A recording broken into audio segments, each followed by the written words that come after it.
गहाळ आणि चोरीला गेलेले 156 मोबाईलचा सायबर सेलने लावला छडा. विशेष पोलीस महानिरीक्षक वीरेंद्र मिश्रा आणि पोलीस अधीक्षक बन्सल यांच्या हस्ते मूळ मालकांना केले परत. जालना जिल्ह्यातील विविध पोलीस ठाण्यातून गेल्या 3 महिन्यांपासून चोरीस अथवा हरवलेल्या एकूण मोबाईलपैकी सायबर सेलने 21,40,000 रुपये किमतीचे 156 मोबाईल जप्त करून आज औरंगाबाद परिक्षेत्राचे विशेष पोलीस निरीक्षक वीरेंद्र मिश्रा यांच्या हस्ते मूळ मालकांना परत करण्यात आले.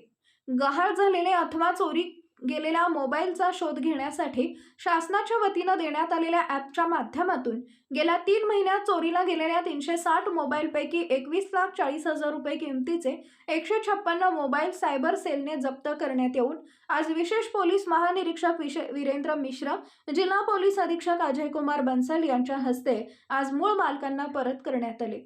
सदरील कारवाई सायबर सेलचे पोलीस निरीक्षक गुणाजी शिंदे, पोलीस उपनिरीक्षक योगेश चव्हाण, सचिन चौधरी, विनोद निकम, सूरज चरावंडे, संदीप मांटे, ज्योती पालवे, रेणुका नागरे, सपना ठाकूर, कविता दुनगाहू आणि दिलीप घुसिंगे यांनी केली आहे.